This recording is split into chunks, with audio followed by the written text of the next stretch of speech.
அசம்பாவிதங்கள் தொடர்ந்து அதிகரிச்சுக்கிட்டே இருக்கு. பல நாடுகள்லயும்.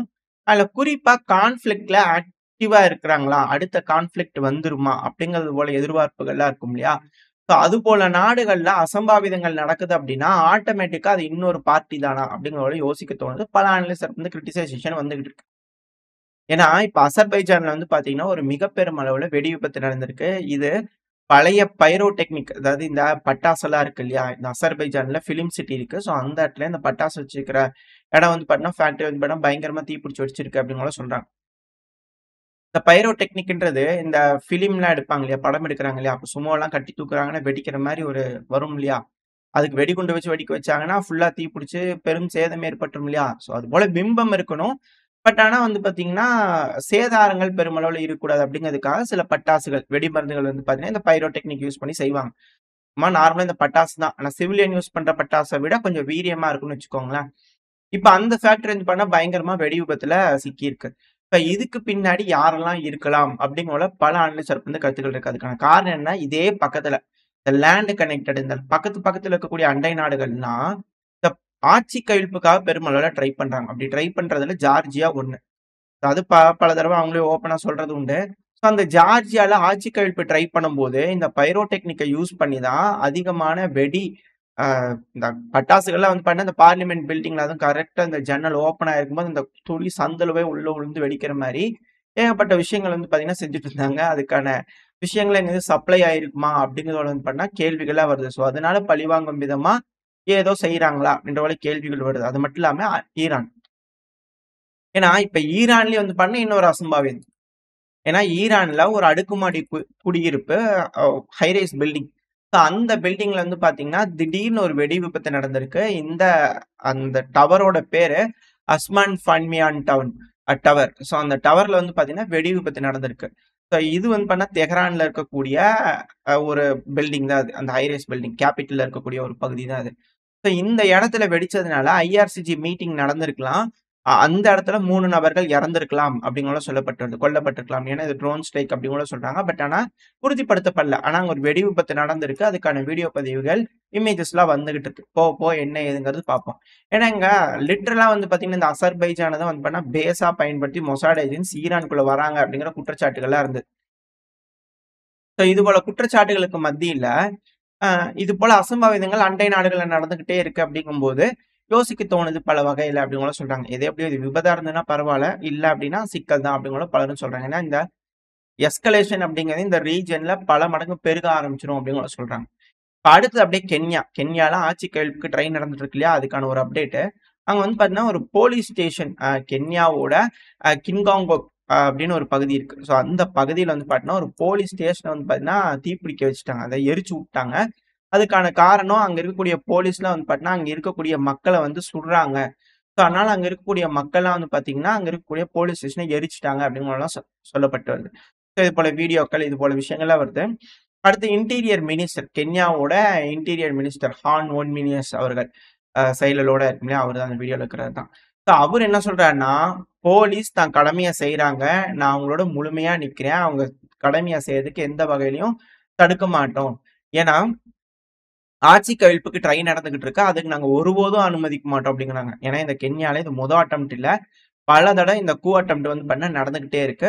ஸோ வெயிட் பண்ணி பார்ப்போம். இந்த தடவ கென்யால என்ன மாரியான விஷயங்கள் நடக்க இருக்கு அப்டிங்கிறது போல. இல்லன்னா ஆப்பிரிக்கால பல நாடுகள்லயும் இது போல விஷயங்கள் நடந்துகிட்டே தான் இருக்கு தொடர்ந்து. எப்டி அந்த நாடுகள்லாம் இதுலருந்து மீண்டு வராங்க? ஏன்னா சூப்பர் பவர்ஸோட பேட்டில்ல சிக்கிறது பெருமளவுல ஆப்பிரிக்கா தான். ஸோ அது இப்ப தெளிவா தெரிய ஆரம்பிச்சிருக்கு. சரி ஓகே. இப்ப அடுத்து அப்படியே மிடில் ஈஸ்ட்டுக்குள்ள வந்துரலாம். ஏன்னா, இப்ப மிடில் ஈஸ்ட்ல கமேனி அவர்களோட ஸ்பீச்சுக்கு அப்புறமா இஸ்ரேலோட டிஃபென்ஸ் மினிஸ்டர் காட்ஸ் அவர்கள். ஸோ அவர் தரப்புலருந்து என்ன ஸ்டேட்மெண்ட் வந்திருக்குன்னா, ஈரானோட ஹைலி என்ரிச்டு யுரேனியம் இருக்கு இல்லையா? ஸோ அதெல்லாம் நாங்க இன்னும் டெஸ்ட்ராய் பண்ணல. அதெல்லாம் இருக்கத்தான் செய்யுது. இத லிண்ட்சே கிரஹாம் அவர்கள் வந்து பார்த்தீங்கன்னா, அத கன்ஃபார்ம் பண்ணிக்கிறாரு. அமெரிக்காவோட ஒரு செனட்டர். மிக முக்கியமான நபர். நம்ம சேனல்ல தொடர்ந்து பார்த்துக்கிட்டு இருப்போம்.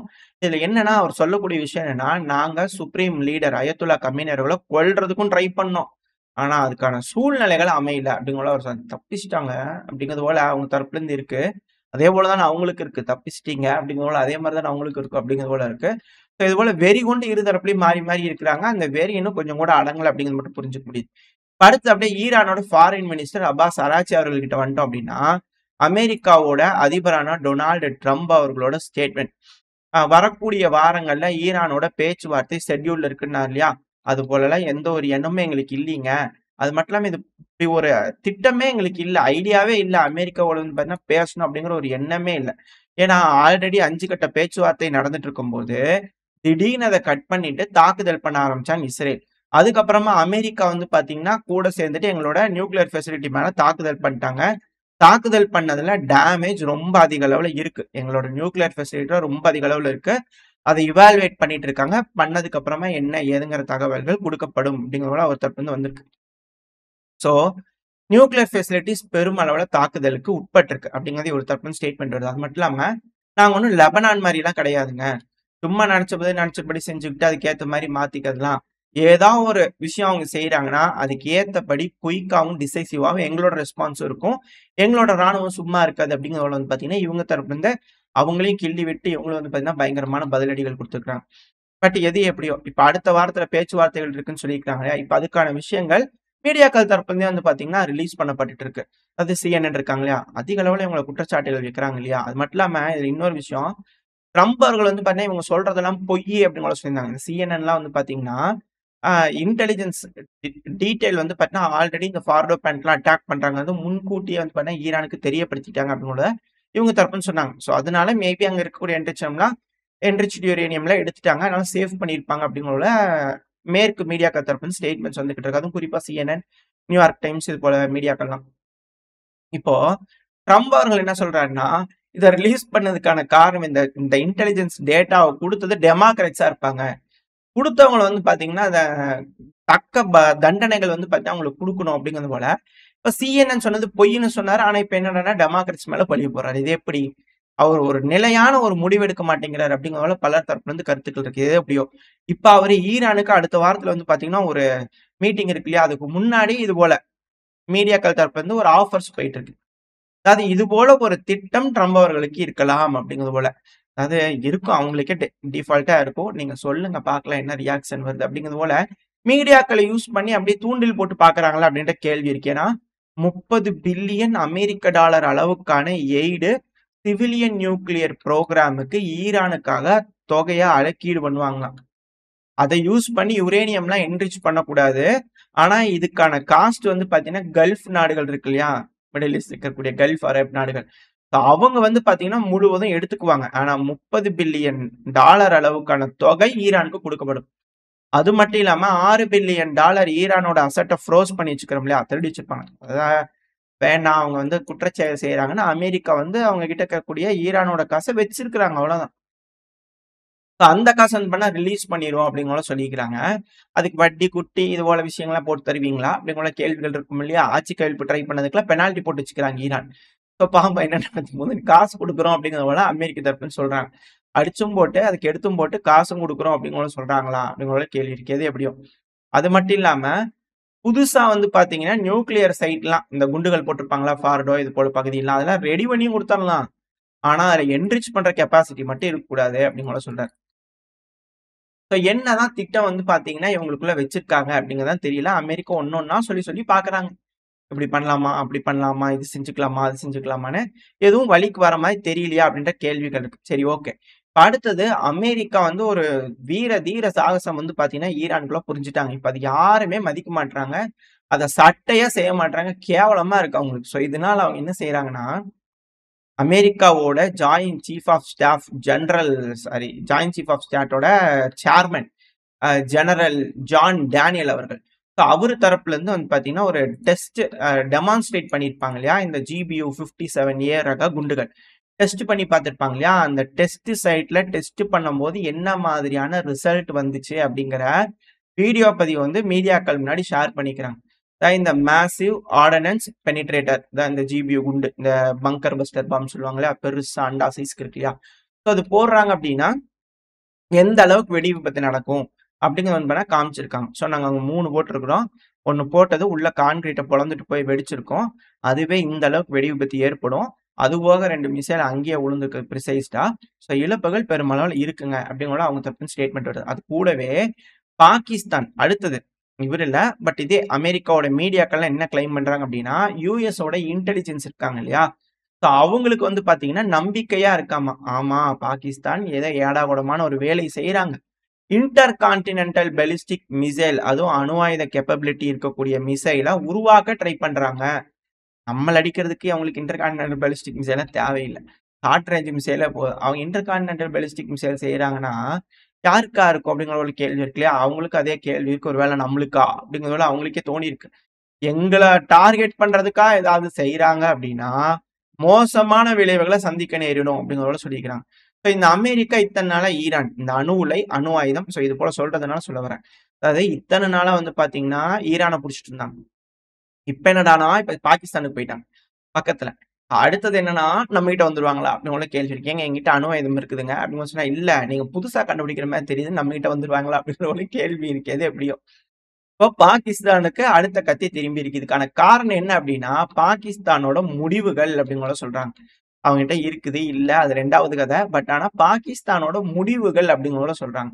என்னன்னா, பாகிஸ்தானோட டிஃபென்ஸ் மினிஸ்டர் ஆசிஃப் அவர்கள் சமீப காலமா இவரு வேற ரேஞ்சுங்க. ட்ரம்ப் அவர்கள் என்ன இவர்கிட்ட போய் பாடம் கத்துட்டு வரணும். அந்த அளவுக்கு இருக்கிறாரு இவரு. இவரு தரப்புல இருந்து என்ன ஒத்துருக்கிறாரு அப்படின்னா, அது இந்த ஆப்பரேஷன் சிந்தூர் நடந்தது இல்லையா? இந்த சண்டை நடந்தது இல்லையா? நம்மளுக்கு இந்தியாவுக்கு சமீபத்துல. அதுக்கு சீனா வந்து டீட்டெயில்ஸ் இன்டெலிஜென்ஸ் டேட்டாவ ஷேர் பண்ணாங்க. இந்தியாவோட மிசைல் ஏர் டிஃபென்ஸ் சிஸ்டம்ல எங்கெங்க இருக்குது? இந்தியாவோட மிசைல் எப்படி லான்ச் பண்றாங்க? லான்ச் பண்ணா அதோட வரக்கூடிய பாதை எப்படி இருக்குன்னு பல விஷயங்கள என்கிட்ட சொல்லிக்கிறாங்க அப்படிங்கிறது போல இவரு தரப்புன்னு சொல்றாரு.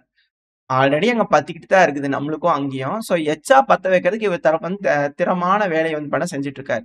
இது அமெரிக்காவோட உந்துதலின் பெயரில் செய்றாரா? அப்படின்ற கேள்விகள் இருக்கு. எது எப்படியோ. ஏன்னா இப்ப பாகிஸ்தானும் சரி, பங்களாதேஷும் சரி, பக்கத்துல சீனாக்கு வந்து பாத்தீங்கன்னா, இணைஞ்சு செயல்படலாம் அப்படிங்கிறத இவங்க தரப்பு வந்து ஆசைப்படுறாங்க. ஆனா ஆட்சிய கவிழ்த்து உட்கார வச்சிருக்கிறது யாரு? மேற்கு நாடுகள். சீனா தனக்கு விருப்பப்பட்ட ஆட்சியாளர்கள அங்க உட்கார வைக்கல. மேற்கு தனக்கு விருப்பப்பட்ட ஆட்சியாளர்கள உட்கார வச்சிருக்காங்க. அப்படிங்கிற விஷயங்கள் தெரியும். ஏன்னா எலக்ஷன் நடந்த ரிசல்ட் என்ன ஏதுங்க தெரியாதா? அ பக்கத்துல பங்களாதேஷ்ல ஆட்சி கையெழுத்து நடந்ததுக்கு அப்புறம் யார் வந்திருக்காங்கன்னு தெரியாதா? யாரோட வேலை அப்படிங்கிறது தெரியாதா? அப்படின்னு பல கேள்விகள் இருக்கு. இப்ப இப்படி இருக்கக்கூடிய நபர்கள் சீனாக்கு ஆதரவா சீனாவோட இணைஞ்சு செயல்படலாம் அப்படின்னு சொல்றாங்க அப்படின்னா எப்படி? ஒரு கேள்வி வருது இல்லையா? So அதனால நம்மளுக்கும் அவங்களுக்கும் கோத்து விடுறதுக்கான வேலைகள பார்க்குறாங்களா? அப்படிங்கிற ஒரு கேள்விகள் வருது. ஒன்ஸ் அது நடந்துருச்சு அப்படின்னா, மிக பெரும் அளவுல அமெரிக்காவோட ஆசை நிறைவேறணும். அப்பாடி! சரி செண்டு முடிஞ்சு வச்சாச்சு சக்சஸ்ஃபுல்லா. சீனா, இந்தியா அடிச்சு காட்டு பார்ப்போம் யாரு சிறந்தவங்கன்னு. அதுக்கப்புறம் அவரே வந்து நோபல் பிரைஸ்க்காக வந்து பார்த்தீங்கன்னா, காமன் சென்ஸை யூஸ் பண்ணி இந்த பிரச்சனைய முடிக்கலாங்க. அப்படிங்கிற போல திரும்பி வந்துருவாரா? அப்படின்ற கேள்விகள்லாம் இருக்கு. எது எப்படியோ இது போல பல விஷயங்கள் நடந்துட்டு இருக்கு. மிடில் ஈஸ்ட் சம்பந்தமா சில விஷயங்கள் நம்ம பார்த்திருப்போம். ஸோ அடுத்தது கத்தி கொஞ்சமா திரும்புதே அப்படிங்கிற போல கேள்விகளும் வர ஆரம்பிச்சிருக்கு. பாகிஸ்தான் கொஞ்சம் பார்த்து சீக்கிரமா செயல்படு. இல்லன்னா, உன் மேல அதே காரணத்த சொல்லி வந்து குண்டு போட தேவைப்படும் பார்த்துக்க அப்படிங்கிறது போல, அமெரிக்க தரப்பு வந்து அழுத்தங்கள் தான் இந்த அமெரிக்காவோட இன்டெலிஜென்ஸோட டீட்டெயிலா அப்படிங்கிற போல இருக்கு. ஏன்னா பாகிஸ்தான் இந்த ஐசிபிஎம் உருவாக்குறாங்கன்றாங்கல்ல. ஆ ரொம்ப நாளா சொல்லிட்டு இருக்கிறாங்க. பட் ஆனா இப்ப திரும்ப ஹைலைட் ஆகுது அப்படின்னா, ஏதோ ஒரு காரணம் இல்லாம இருக்காது இல்லையா? அப்படிங்கிற கேள்விகள் வருது. ஸோ வெயிட் பண்ணி பார்ப்போம். என்ன மாரியான முடிவுகள் உலக நாடுகள் எடுக்குறாங்க. பேசி அமைதியா முடிச்சுக்க போறாங்களா? இல்ல யாரு பெருசுன்னு அடிச்சு காட்டுவேன்னு அடிச்சு காட்டிடுவாங்களா? அப்படிங்கிற போல அச்சங்கள், பதட்டங்கள் இருக்கு. ஸோ என்ன நடக்க போன்றது வெயிட் பண்ணி பார்த்தலாம். ஓரளவுக்கான தகவல்கள் இந்த பதிவுல பார்த்திருப்போம்னு நினைக்கிறேன். இதோட இந்த பதிவ நான் முடிச்சுக்கலாம். இந்த பதிவு எப்படி இருந்துச்சு? உங்களுக்கு பிடிச்சிருக்கா? பிடிச்சிருந்தா லைக் பண்ணிட்டு உங்க ஃப்ரெண்ட்ஸ் நம்மளோட ஷேர் பண்ணிக்கோங்க. அது கூடவே மறக்காம இந்த பதிவு பத்தி உங்களோட கருத்துக்கள கமெண்ட் செக்ஷன்ல சொல்லுங்க. கூடவே நம்ம சேனலும் சப்ஸ்கிரைப் பண்ணலாம். மறக்காம சப்ஸ்கிரைப் பண்ணிக்கோங்க. இந்த பதிவு நல்லா இருக்கும்னு நம்பிக்கையில அடுத்த பதிவுல உங்கள சந்திக்கிறேன். Stay safe. பை.